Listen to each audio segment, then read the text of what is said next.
একঘেয়েমি পটলের রান্না না বানিয়ে নাও দুর্দান্ত এই রেসিপিটা। পটল দিয়ে খুব সহজে বানানো যায় বাড়িতে থাকা উপকরণ দিয়ে। মাছ মাংস না থাকলে চিন্তা করবে না, এই রকম একটা রেসিপি বানিয়ে নেবে, তাহলে আঙুল চেটে এক থালা ভাত খেয়ে ফেলবে। আর বন্ধুরা, মাত্র 6 থেকে 7টা পটল দিয়ে আজকে রেসিপিটা বানিয়েছি। অনেক বন্ধু আছো সবজি খেতে পছন্দ করো না, তার সঙ্গে সঙ্গে পটলটা একেবারে পছন্দ করো না, কিন্তু এইভাবে রান্নাটা করলে তোমরা অবশ্যই পছন্দ করবে। আর বন্ধুরা, বারবার রান্না করতে চাইবে, এতটাই খেতে ভালো লাগে। আর পটলটা কিভাবে বানাচ্ছি, কি টিপসগুলো বলে দিচ্ছি, অবশ্যই পুরো ভিডিওটা দেখবে। আর রেসিপিটা তোমাদের পছন্দ হয়ে থাকলে চ্যানেলটাকে সাবস্ক্রাইব করে পাশে থাকবে, একটা লাইক করে দেবে। আর আমার চ্যানেলের নতুন নতুন রেসিপিগুলো পেতে চাইলে অবশ্যই বেল বাটনটি অল করে রাখবে, তাহলে আমার নতুন নতুন রেসিপিগুলো ছাড়ার সঙ্গে সঙ্গে তোমাদের কাছে পৌঁছে যাবে। বন্ধুরা, পটলের খোসাটাকে তো আমি কেটে নিয়েছি, কিভাবে তোমরা দেখেই বুঝে গেছো। একটু করে বাদ দিয়েছি আর খোসাটাকে কেটে নিয়েছি। তারপরে এইভাবে চাকু দিয়ে পটলগুলোকে কাট করে নেবে। এইভাবে কাট করে নিলে মশলাগুলো ভিতরে খুব সুন্দরভাবে ঢুকে যায় আর পটলটা তাড়াতাড়ি সেদ্ধ হয়। এটাকে সাইডে রেখে দিচ্ছি। এখানে নিয়েছি 2 চামচ পরিমাণে ছোলার ডাল। ডালটা তোমরা কম বেশি করে নেবে যে পরিমাণে পটলটা নেবে। জলের মধ্যে ডালটাকে আমি 1 ঘন্টা ভিজিয়ে রেখেছিলাম। এবার ব্লেন্ডারে মিহি করে ব্লেন্ড করে নেব। এরপরে একটা চুলোর মধ্যে কড়াই বসিয়ে শুকনো খোলাতে আমি ভেজে নিচ্ছি 1 চামচ পরিমাণে মৌরি আর আধা চামচ পরিমাণে গোটা জিরে। এই গোটা জিরে আর মৌরিটাকে ভালোভাবে ভেজে নেব। আর বন্ধুরা, যখন মৌরি থেকে একটা সুন্দর স্মেল বার হতে শুরু করবে, সেই সময় নামিয়ে নিচ্ছি। এটাকে শিলবাটাতে বেটে নেব, যেহেতু অনেকটাই অল্প জিনিস ব্লেন্ডারে ব্লেন্ড করা যাবে না। এরপরে ওই কড়াইয়ের মধ্যেই আমি দিয়ে দিচ্ছি 2 চামচ পরিমাণে সরষের তেল। তেলের মধ্যে 1 চিমটে পরিমাণে হলুদ দিলাম আর 1 চিমটে পরিমাণে লবণ। এবার এই লবণ আর হলুদটাকে একটু নাড়াচাড়া করে নিচ্ছি। আর বন্ধুরা, যে টিপসগুলো তোমাদেরকে রান্নার মধ্যে বলে দেব, অবশ্যই ফলো করে রান্নাটা করবে, তাহলে পারফেক্ট বানিয়ে নিতে পারবে। পটল দিয়ে দিলাম তেলের মধ্যে, পটলটাকে একটু নাড়াচাড়া করে নিচ্ছি। এবার পটলের সঙ্গে ভেজে নেব আলু। এখানে আমি একটা আলুকে চৌকো করে কেটে নিয়েছি। তোমরা আলুটা না রান্না করেও শুধু পটলটা রান্না করে নিতে পারো, কিন্তু আলু পটলটা রান্না করলে খেতে বেশ ভালো লাগে। একেবারে লাল করে ভাজবো না, হালকাভাবে পটলটাকে ভেজে নেব। আর আঁচটাকে কমিয়ে ঢাকা চাপা দিয়ে দিচ্ছি কিছুক্ষণের মতো। এবার ঢাকনাটাকে খুলে নিচ্ছি। এরই মাঝে বন্ধুরা, একবার আমি নাড়াচাড়া করে দিয়েছিলাম পটল আলু। 2 পাশ উল্টে পাল্টে একটু কালার করে ভেজে নেব। কালার বলতে গেলে ওপরটা একটু কালার ধরতে শুরু করবে, সেই সময় ভাজা হয়ে যাবে। বন্ধুরা, নাড়াচাড়া করে নিচ্ছি। এপাশ ওপাশ উল্টে পাল্টে আমি বেশ একটু কালার চলে এসেছে, সেই সময়তে কড়াইটাকে নামিয়ে নিচ্ছি। ওই একই কড়াইয়ের মধ্যে আবারও আমি 3 চামচ পরিমাণে সরষের তেল দিলাম। এবার তেলটাকে ভালোভাবে একটু নাড়াচাড়া করে গরম করে নেব। আর বন্ধুরা, আঁচটাকে লো টু মিডিয়ামে রেখে রান্নাটা করে নেবে। এবার তেল গরমের মধ্যে দিয়ে দিচ্ছি একটা তেজপাতা, নিয়েছি এখানে 2টো শুকনো লঙ্কা, 1 টুকরো দারচিনি আর 2টো এলাচ একটু ফাটিয়ে দিলাম। গরম মশলাটা দিয়ে একটু নাড়াচাড়া করে নেব।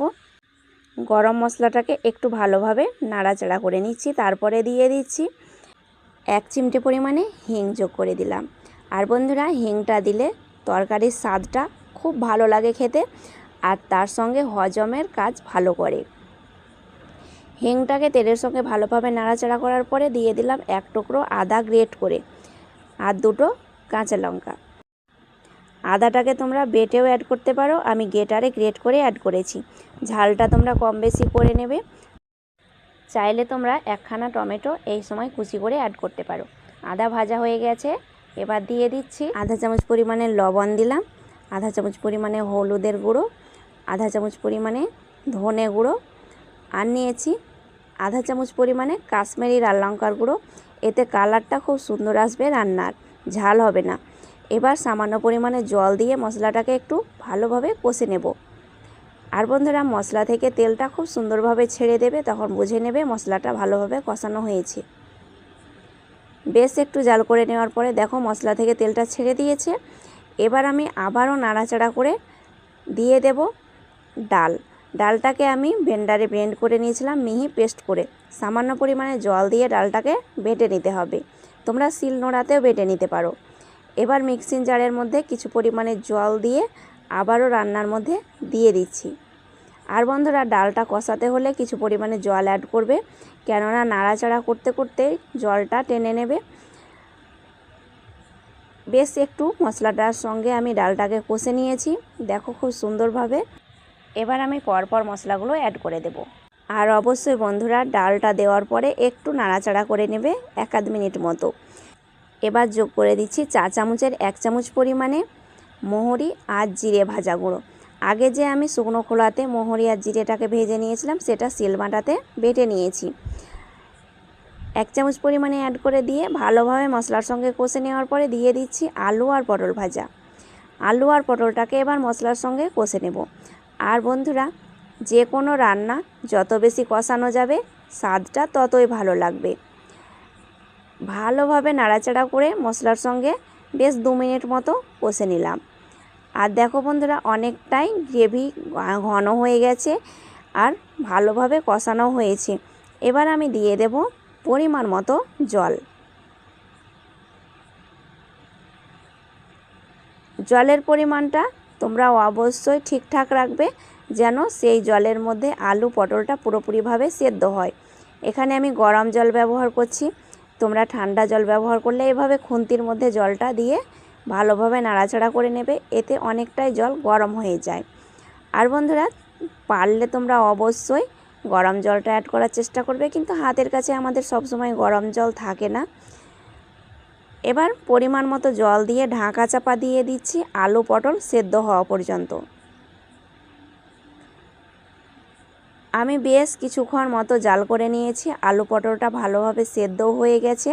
এরই মাঝে একবার আমি নাড়াচাড়া করে দিয়েছিলাম। আর দেখো বন্ধুরা, গ্রেভিটাও অনেকটা ঘন হয়েছে। খুন্তি দিয়ে দেখাচ্ছি, আলুটা খুব সুন্দরভাবে সেদ্ধ হয়েছে। আর পটল খুব তাড়াতাড়ি সেদ্ধ হয়ে যায়, পটলগুলোও খুব সুন্দর সেদ্ধ হয়ে গেছে।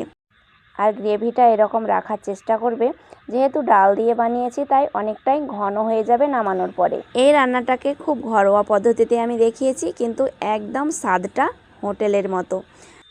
আবার এইভাবে পটলের রেসিপিটা বানিয়ে তোমরা বন্ধুবান্ধবকেও খাওয়াতে পারো, এতটাই ভালো লাগে খেতে। এবার স্বাদটাকে আরও দুর্দান্ত করার জন্য দিলাম 1 চামচ পরিমাণে চিনি, আধা চামচ পরিমাণে গরম মশলার গুঁড়ো। যেহেতু আগে আমি একটু গরম মশলা গোটা অ্যাড করেছিলাম, তাই আধা চামচ গরম মশলা গুঁড়ো দিয়ে দিলাম।